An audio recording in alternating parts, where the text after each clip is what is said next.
Hola amigos, ¿qué tal? Bienvenidos a otro especial de Mundo Latino Televisión. Yo soy Frank González. Mi invitado el día de hoy es candidato a la alcaldía de Houston, el señor Tony Busby. Mr. Busby, thank you so much Frank, for being here with us glad today. to be here. Thank you. Now, I'm very excited to be here today with us. As I told you off camera, I tried to get a hold of you for a while, but I'm glad that you're here. So, Mr. Busby, you are a very successful attorney in Houston, very well known, businessman. Mm-hmm. Why run for mayor? So think about it from this perspective. We are the energy capital of the world, right? But our streets are the worst in the country. We have the #1 medical center in the world, mm-hmm. and yet we have a rampant homelessness problem, and we're the hub for human and sexual trafficking. Right. We're the most charitable city in the country, but yet we have stray animal population, homelessness, and many, many other issues. And don't even get me started about healthcare. So I believe that this city is at a crossroads. Mm-hmm. Are we going to be the city that we know we can be? A city of innovation and technology where everybody is included. Right. A city where there's not pockets of the city that look like a third world country and mm-hmm. other pockets that look like Beverly Hills. Right. So that's the crossroads we're at. And I think we need new leadership and a new direction, and that's the reason I'm running for mayor. Right. Now, let's go back a few years. Talk a little bit about your childhood. Where were you born? Where are you from? I was I was born in a little city mm-hmm. that no one's ever heard of called Queen City. Okay. A population 1,300. Mm-hmm. My father was a meat cutter. He was a union meat cutter. He would drive an hour to work 8 or 9 hours, drive an hour home. We had a little farm, so mm-hmm. we had a garden. We had chickens, pigs, a couple of cows, 1 horse, mm-hmm. Guineas, ducks, geese, and 100 hogs. Wow. Which I would have to feed in the morning and in the afternoon. Right. My mother drove our school bus, and she also worked in the cafeteria. Mm-hmm. And I had 2 sisters and a brother, and we had a hard time. I remember lying in bed at night, listening to my mother and father talking about which bill they could pay and which bill they could not pay. Right. And as a young person, that really scares you. Absolutely. When you hear the fear in your parents' voice. And my father was a very strong man. Mm-hmm. He would fight at the drop of a hat, and he would drop the hat himself. Mm-hmm. But we had a hard time making ends meet. So I graduated with a class of about 40 people. I wanted to go to college. I didn't know how to go to college. Nobody mm-hmm. in my family had ever been to college. But I knew that was the key for me to get out of that small town. Right. There was a man in town who took an interest in me. He had seen me play football. We had a 2A football team, and I played pretty well, I guess, at least from his point of view. Mm-hmm. And he called my mother up and said, "I want to take your son to a college football game. I want to take him to see Texas A&M." Now, if somebody were to call a mother up today and say, "I want to take your 16-year-old son away for the entire day," right, you'd probably go, "Whoa, no, you're not getting anywhere near my son." But my mother was incredibly flattered by that. Mm-hmm.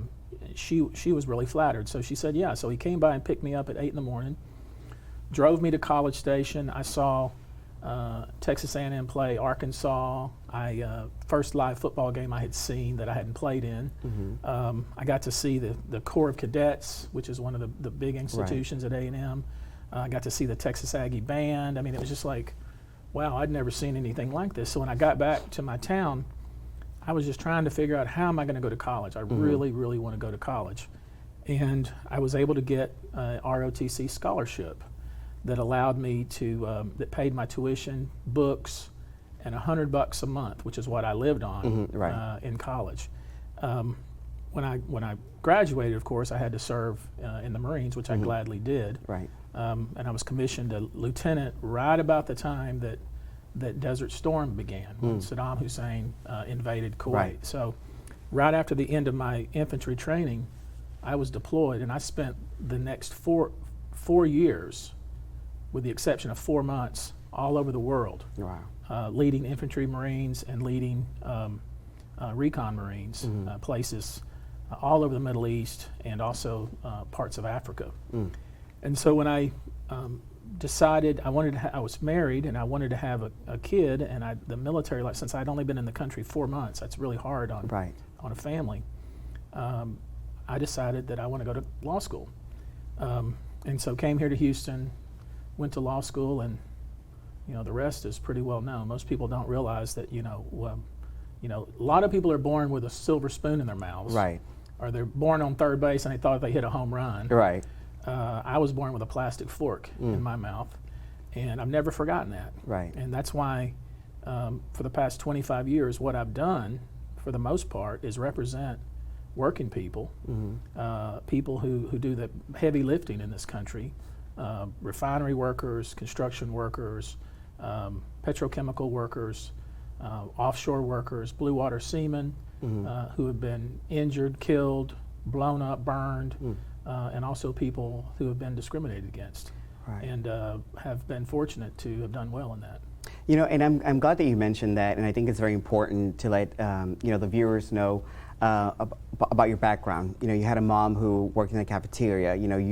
You grew up with in a way that a lot of us grew up. Yeah. Not like you say, not with a silver spoon in your mouth. Yeah. And it's something very important, I think, because one of the questions that often comes up is Mr. Busby being a millionaire. How is he going to relate to the people in the third ward and the people in the second ward? And I think you pretty much summed it up right there. You're someone who can relate because you've been there yourself. Yeah, I mean, I have a chip on my shoulder. Right. Let's be honest. I mean, I have a chip. The reason I continue to do these cases, these big insurance companies and big corporations, they try to hire me all the time. Right. And I typically don't take those cases. I typically prefer to work for those that have been cheated, wronged, Right. to try to level the playing field a little bit. There's a lot of inequity in the world, a lot of inequity, in this city. The courthouse is one place where you can kind of level the playing field, and I enjoy that. I Right. enjoy being able to put a corporate CEO and make him answer for his conduct that injured or killed a young man who had 2 children. I really Right. get a lot of satisfaction out of that, and intend to continue to do that. I mean, this is do that as mayor, be able to give people who are routinely shut out of the system Right. a voice in the system. Because let's be honest, right now this city is not run by most of the residents. This city's run by a handful of people that are insiders and have money. Despite what you may think you see, I know how this city is operated, and we need to do a complete cleaning of this city and make sure that we take it and put it back into the hands of the residents who live here that are trying to get by day by day. I think, here's what the problem with politics. A lot of people go into politics because they don't have any other options. And they can't make a good living otherwise. They go into politics and they use politics to somehow get into various businesses. They go in modestly with very little money, and all of a sudden 30 years later they're multimillionaires. Now, how does that happen? How does that happen? And then I guarantee you, when let's say you're newly elected mayor, and you've never been courtside at the Rockets, you've never sat behind home plate Right. At Astros games, you've never been on a private jet, you've never eaten at the most fanciest restaurants, and all of a sudden now, all these people that never would give you time of day would ignore you. And now that you're the mayor, all of a sudden they want to be your best friend. And that goes to your head, and you start Right. thinking, oh, look how important I am. And you watch the TV and you'll see the mayor sitting behind home plate, the most expensive tickets in that entire stadium. Or you go to the Rockets game, and let's say you're sitting way up there, on the third level, and you see your mayor sitting right down there, right next to the owner. Right. Or you're watching the Super Bowl on TV, and you see your mayor in San Francisco at the Super Bowl, and he flew there on somebody's private jet.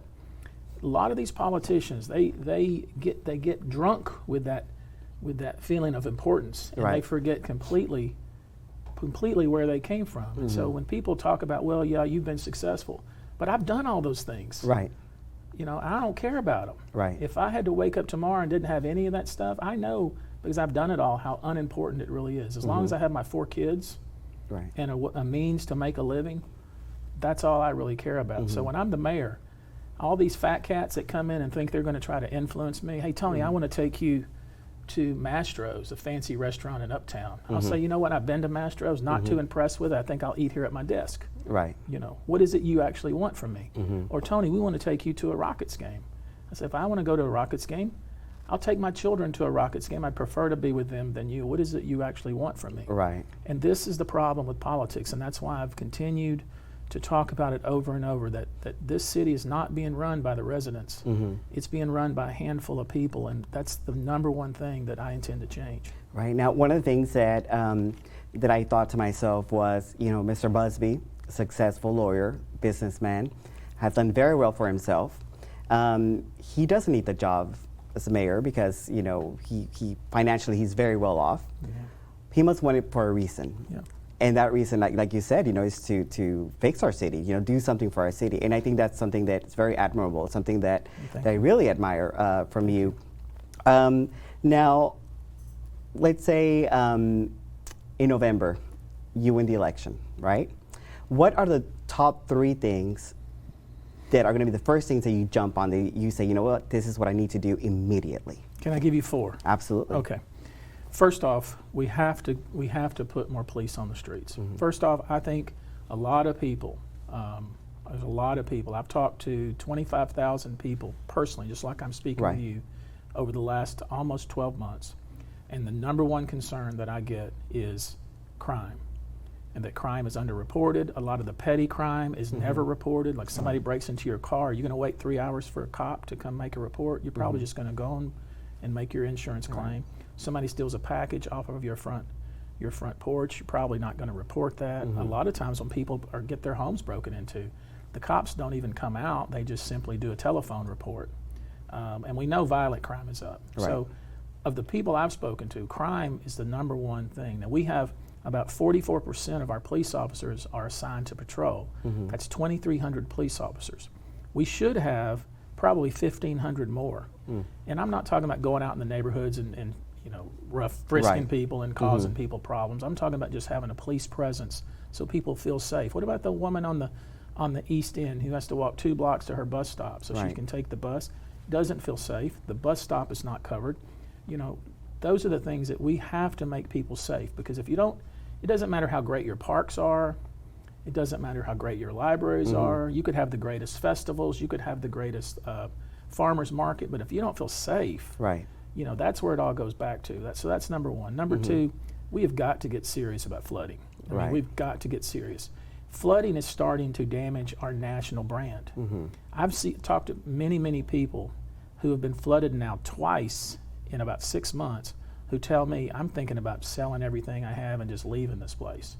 And think about people from the outside looking in.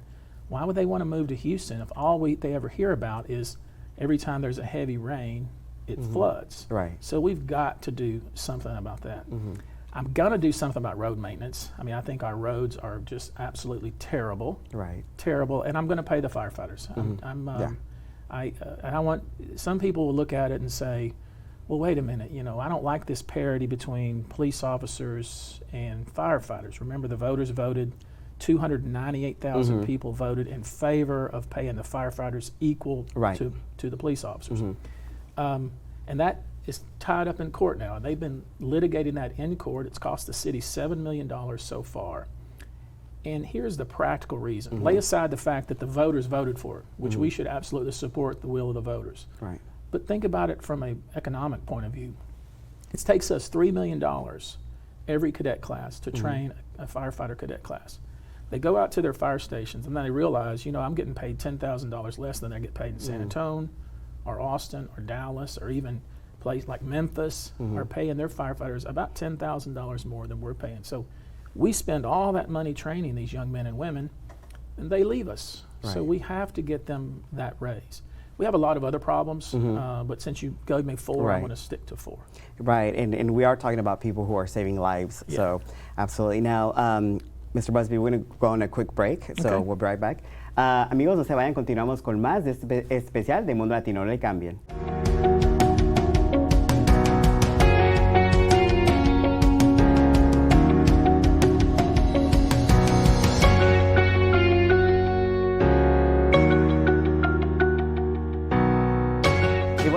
continuamos con esta entrevista exclusiva con mi invitado Tony Busby, candidato a la alcaldía de la ciudad de Houston.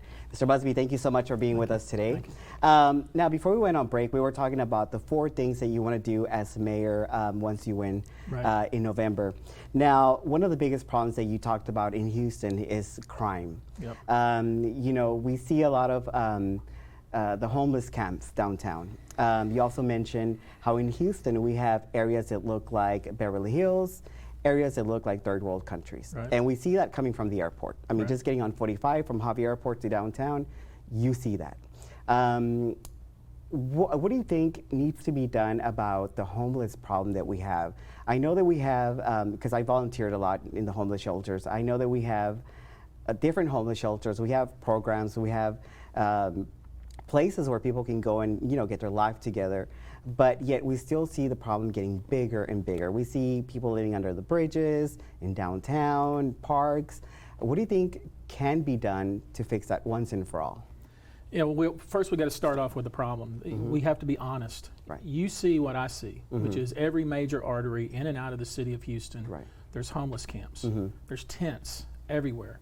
And it's getting further and further outside the main downtown area of Houston. It's impacting areas like the Museum District. It's impacting areas on the East End. It is a major problem. Here's the thing.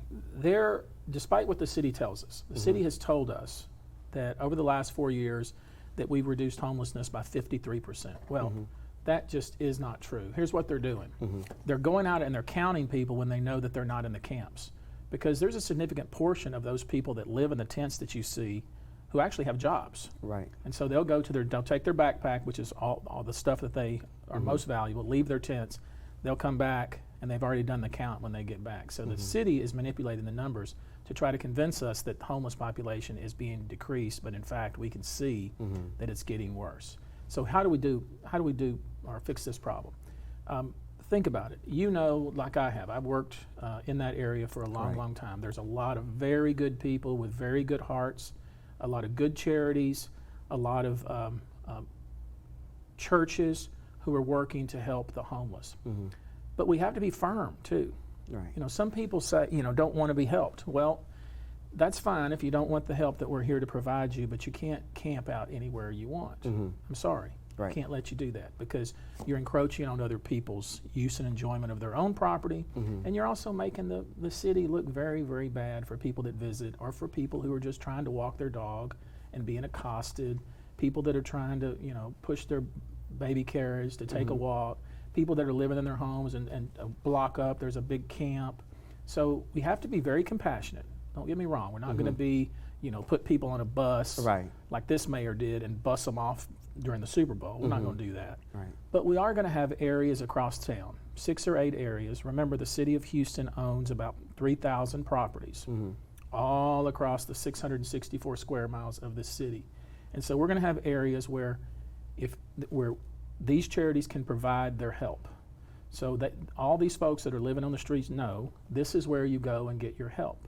I'm going to work with the charities that are providing this assistance and make sure they know we're going to encourage you, we're going to facilitate this, we're going to help you, we're going to accommodate you, but you need to provide these services here. And then with regard to the homeless, we're going to make it clear.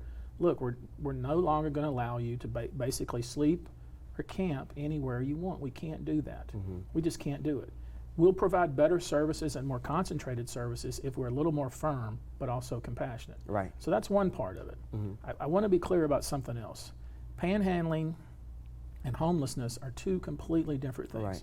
So when you see somebody at a stoplight, and there's somebody at almost every major stoplight across the city of Houston, that panhandling is illegal. I mean, there is an ordinance that prevents it, but we don't enforce it. We're going to enforce the ordinance. We're not going to allow people to especially with an unemployment rate of 3.9% in this city. Most of those folks that are doing that, most of those folks are entrepreneurs. Right. And that's what they are. Right. They work 8-hour day by standing out there with a sign. Most of the time the sign is a complete lie. Right. And then somebody either picks them up or they walk 3 blocks and get in their car and go home and they come back and do it the next day. It's a pretty good living, but it's illegal. Right. And we're going to make sure that we put an end to that. But I guess what the takeaway I would want to make sure Frank, is I'm not this person that's just going to go out there and round up people and be mean. But on the other hand, remember, we live in a society, we all have obligations to one another. Right. And one of those obligations is you just don't get to live and camp wherever right. you want. Mm-hmm. Now, another thing, the City of Houston Health Department has done a wonderful job when it comes to HIV testing, STD testing in the community. I myself, I worked in that field as well for a very long time. However, we would go into a syphilis outbreak, and it would last an entire year, then it would go away, and then in a couple of years it was back and worse than it was the first time. Yeah. Same with HIV. We see the numbers going up, up, up, up. And we live in the city, the medical center capital of the world, where we have all of these services, organizations, nonprofits that offer testing and healthcare, treatment. And I guess a lot of people are not aware that those organizations exist. So a lot of people go to the health department. Right. I once sent a client of mine for syphilis treatment at the health department, which is something that you need to get treated almost right away, right? Oh, yeah.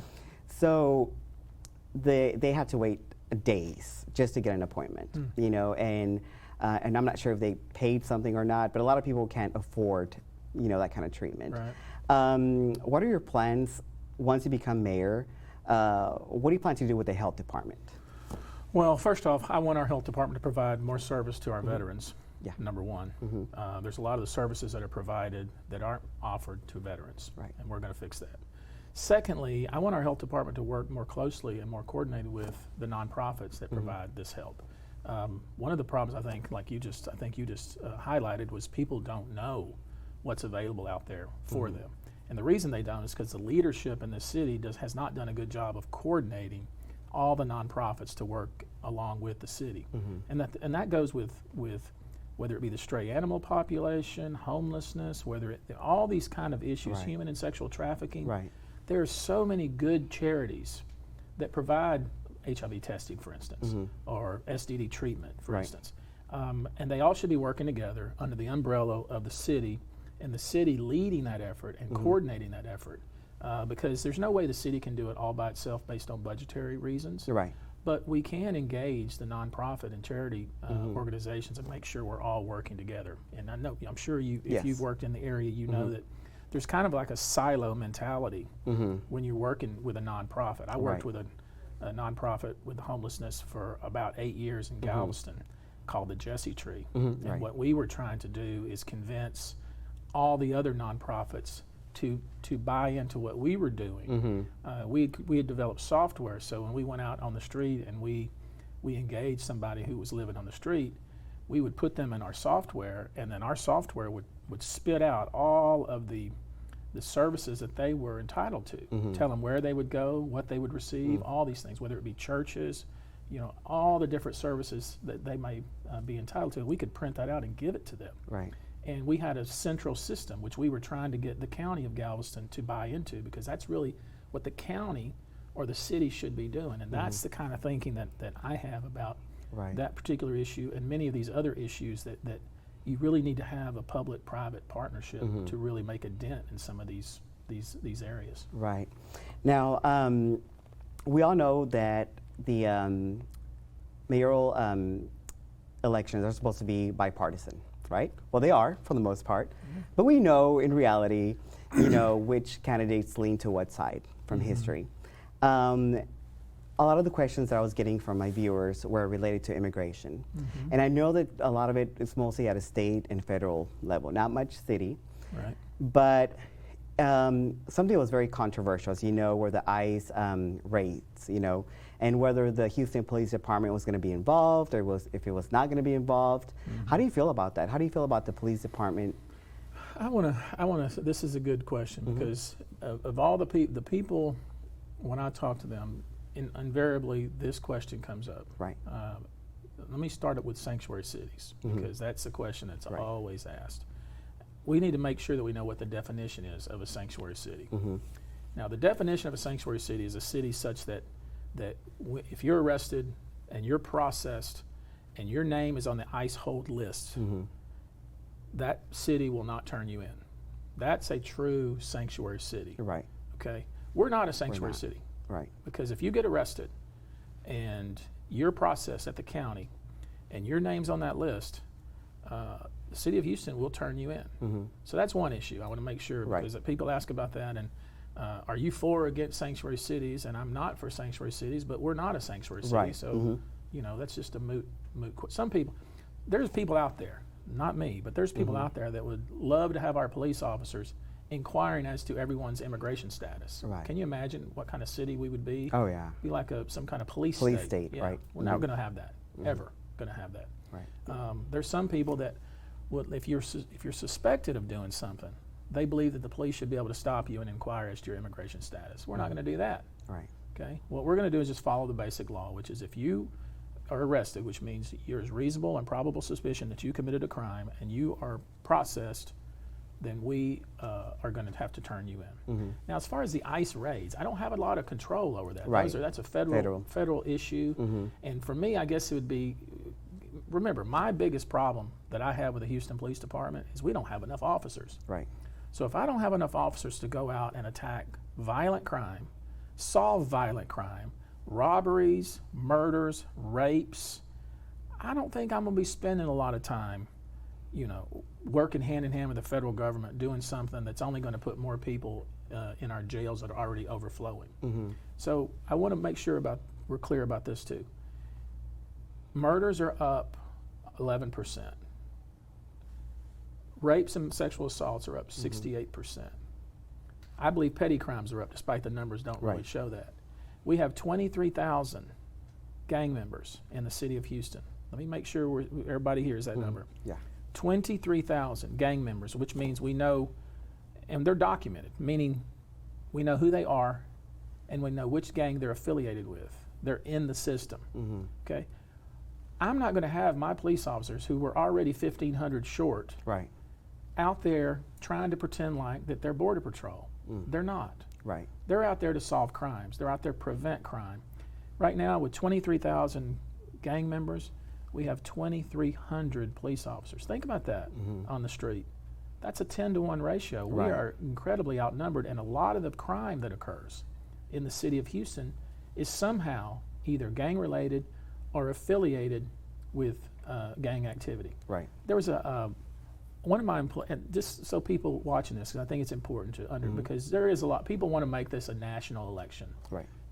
A local election is nonpartisan, meaning when you go to that ballot and you get ready to vote, it's not going to say R or D. Right. Okay. A long time ago, I was chairman of the Galveston County Democratic Party. I ran for state rep as a Democrat. I supported Hillary Clinton. I supported Obama. I supported Rick Perry. I supported Greg Abbott. And yes, I did, in fact, at one point, support our current president.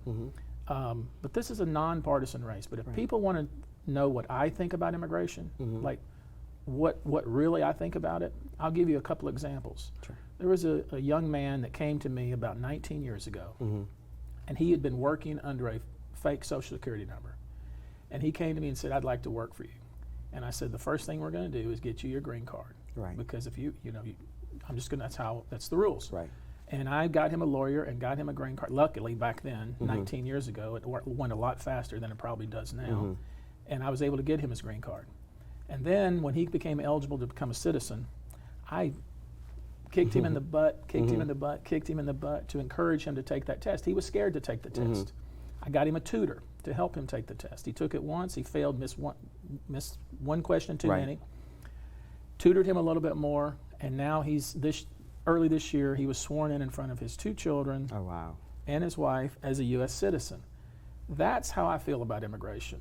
I know we're a nation of immigrants. Right. Heck, I was an immigrant. Right. We all are. Right. Well, not everybody, but certainly I think most people. I think everybody in here. In this room. Yes. This is not a national election. Right. People ask me, what side are you on? What side are you on? Okay, I'm on the side of the people that want to feel safe in their homes. Right. I'm on the side of people that want to do something about the homeless population. I'm on the side of the people that want streets that work.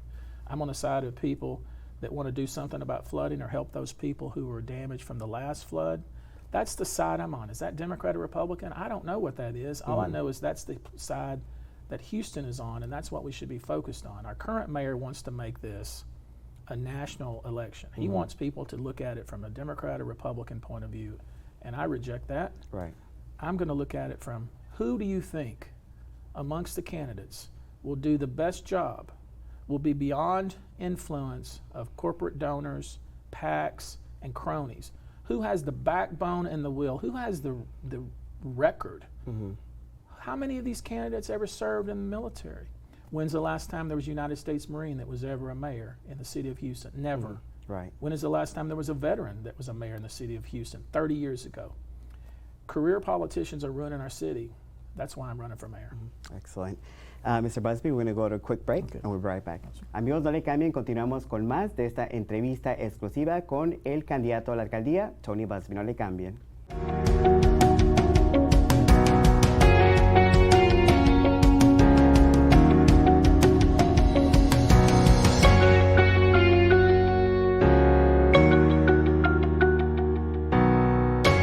Y bueno, amigos, continuamos con esta entrevista exclusiva con el candidato a la alcaldía de Houston, Tony Busby.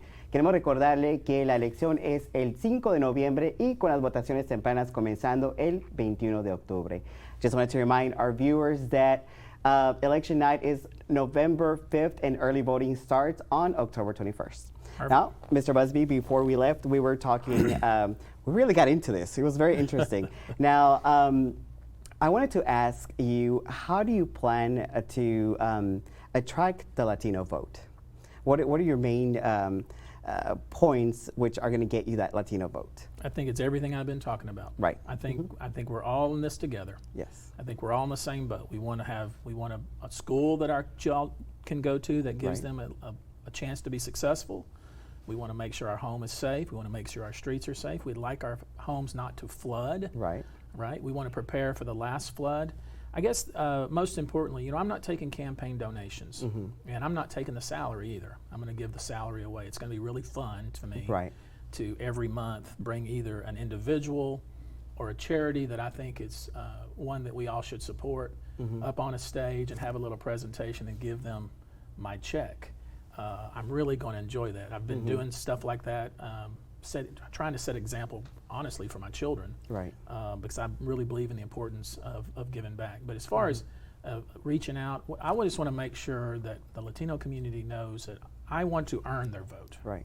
I want to earn their vote. Too many times I think there are groups in our city that feel ignored. Right. That feel like that they don't have a seat at the table. That feel like that the fix is already in, and other groups are kind of controlling City Hall, and I think we're going to dramatically change that. I want the department heads and the executive level people that work at the city of Houston to look like the city of Houston, number one. Right. And then I want the boards, whether it be the Sports Authority, whether it be Houston First, and all these other groups that think they run this city, I want them to be made up of people who are in the communities, who have proven themselves as leaders in their communities. Not people that have been given campaign donations, people that have been letting politicians use their jets, that sort of thing. We're going to dramatically change the city of Houston. We're going to make this city something we can be proud of. When is the last time you had a mayor say, okay, here's where we want to be in 5 years. Here's where we want to be in 10 years. Here's what we want to be proud of. Here's what we want to be known for. You never hear any of that. You never hear. All you ever hear about are you see a photo op, you see a politician, especially around election time. This current mayor, he's done more in the last 4 months than he did the last 4 years. I mean, he is out there. He even dug a pothole and then filled it. Did you know he did that? No, I did not know that. No, he. I'm not making this up. Right. There's thousands of potholes across this city. He wanted to do a photo op about how potholes were filled. So he had a crew go out there and dig a pothole, create a pothole, and then he went out there and helped a crew fill the potholes so he could have a photo op. We're not doing that kind of foolishness. We're gonna have some common sense. We're gonna make sure everybody's included. We're gonna make sure every area of this city is included. Right. Because there's areas that have been completely left out. Right. Now, another group. One of the questions that was sent to me. Another group that is concerned about the way our city is headed. Is the LGBTQ community. Right. As you know, Houston has a large LGBTQ, and all the other letters that I always forget, community. We have the largest Pride Parade in the South. And where does Tony Busby stand with the LGBT community? Well, we have an individual who we have a reach out person that's we've had. Of course, we went to the Pride Forum. I was honest about how I feel about things. I've been fighting for discrimination in court for many years. We've had events where we specifically invited leaders in the community. And like I say, we want everybody to be included. Right. We're not always going to agree on everything. Right. You remember the HERO ordinance that was incredibly divisive. Right, absolutely. And I'm going to try as mayor to avoid, dividing us. I think there is so much more that we have in common than there is that divide us. And so I like to focus on the things that, the problem we have in this country, and the problem we have, and that's why this mayor wants to make this election a national election. He wants to make it Democrat, Republican. He wants to make it, immigrant, anti-immigrant. That's what he wants to do. I'm not going to allow him to do that because we've gotten to a point in this country. We wait 24 hours to see when the next person is going to call the other person a name. Just a bunch of name calling, nastiness that doesn't advance the ball. Look at the ads on TV right now for the mayor election. It's just all about trying to make this election some sort of national referendum on our president instead of, what are we going to do about the potholes? What are we going to do about flooding? What are we going to do about paying these firefighters? What are we going to do about helping people that were damaged from the last flood? Those are the things we should be talking about. Instead, it's just, going straight into the gutter. And of course, people say, well, Tony, you're running negative ads too. Well, somebody fights me, right? I'm going to fight right back. I'm not just going to sit there and be pummeled. My dad taught me a long time ago, somebody punches you in the nose, you better punch them right back in the nose. Right. And that's the way I operate. But I really wish that we could focus on what makes us, the things that bring us together. And so I've tried to be very honest about some of these issues. We talk about sanctuary cities and some of these other hot button issues that the current administration would like to use to divide us. I like to take those issues and really talk about them and use them to bring us together. Think about it. Somebody says, well, I'm a Democrat, but I have this idea. Well, if a Republican hears that, say, that guy heard him say was, I'm a Democrat. Everything that came after that totally shuts the brain off. Right. And the same thing, where I'm a Republican and here's my great idea. A Democrat over here hears I'm a Republican and they shut their brain off and never hear the great. And I'm trying to change that. That's why I am totally rejecting this Democrat-Republican stuff. You won't see Democrat-Republican on the ballot when you go vote on November 5th or early vote on October 21st. Right. And you won't see that on the ballot when we get to the runoff, which will occur on December the 14th. What I'm hoping people will think to themselves is, do I think this city is better off than it was 4 years ago? If you do, then vote for the current mayor. But if you don't, and I bet you don't, then you have an option. You have somebody that's not beholden to any special interest, somebody that's not taking any campaign money. I don't have any cronies. Right. I don't have any. I don't have any PAC donors. It's funny, I'm getting attacked by the current mayor because I'm a Republican. I'm getting attacked by one of my other opponents who says I'm a Democrat. And I'm just right here in the middle saying I'm none of that stuff. And you're self-financing your campaign. campaign. I just want to get this city back on course, and I'm really excited about it and very energized about it. Right. Now, some of your biggest critics will say, and I've seen it on social media, and, well, he's a millionaire and he's this, and I think somebody once used clips for an interview that you did. I think they were at your office and they showed the shark handles and this and that. And, when I saw that, I said, good for him.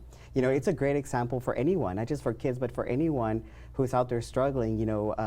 Mr. Busby grew up this way. Now he's very successful. He's running for mayor. So I think that's you're setting a great example for anyone. I think, and one of the important things that you mentioned also is that you want to be the mayor for everyone. Yeah. And I can totally see that sitting right here next to you. Well, I just want to make it clear. I believe. Education is key. Let's be clear. Education is key. But for me getting that scholarship, I would have enlisted in the Marines. Right. I would have been probably a career military person, and that scholarship really opened my eyes and gave me an opportunity. That's why I'm really, I really believe that a hand up is not a handout. It's two different things. And but sometimes when you're in the law practice, if you let's say you had both of your legs cut off. Right. Which lawyer are you going to go to? You're going to go to the lawyer that appears to be very successful, who's had a lot of success, or you're going to go to the lawyer, down the street. So a lot of people criticize me for, well, you live a little big lifestyle, but part of that was part of, giving families some comfort that, hey, we've done this before, we've been successful, we're going to help you. There was a lady who was working at a Church's Fried Chicken, and on her second day there, she was working at the fry, where the fryer is, and the floor collapsed, and there was 4 feet underneath this floor because it was a pier and beam type building. She fell in there, and the grease turned over and on top of her and fried her. Wow! 75% of her body burned, 3rd degree, full thickness burn. She went to the burn unit. She had 2 children. She was in that burn unit for 8 months. During the pendency of her being in that burn unit, because she was a single mother, the state attempted to take away her children. And, but for, I tenaciously fought for that woman for 2 years and was able to get her, because they were only giving her the workers' comp was going to give her the minimal treatment she needed. They weren't going to fix the incredibly bad scarring around her ears, and we were able to get her additional treatment. I was able to get somebody to fight the state to keep her kids from being taken away from her. Now I'm proud to say that she has a nice nest egg. She's not going to have a good life. I mean, let's not say that. She's going to have a good life, but it's going to be a difficult life. So I don't apologize for, getting myself into a position where I could fight these people and help her and fight the state and help her. My opponent, my primary opponent, which is, of course, the mayor, criticizes me all the time because I've had some success in my life, but I promise you it didn't come easy. It didn't come easy at all. I mean, I have 4 children. Early in my career, I worked 80 to 90 hours a week. I would come home for an hour and a half so I could see my kids and so I could eat with them and then go back to the office and work till midnight. And I did that for years and years. Now I would take off like an afternoon to go see my kid play baseball, or take off to go see a little ceremony at the school. But most of the time, if you wanted to find me, you could find me right there at my desk working. So I won't apologize to a career politician who made whatever money he has through the government and off the government. When I made all my money the hard way, which is sweat on my brow and a lot of sweat, blood, and tears. Absolutely. Now, Mr. Busby, when we come back from our break, we can give you a chance to directly talk to our viewers on why they should vote for you. Well, you pretty much said it all, but we'll give you that chance. So just hang tight. Amigos, no le cambien. Continuamos con más de esta entrevista exclusiva con Tony Busby, candidato a la alcaldía de la ciudad de Houston. Quédense ahí, no le cambien.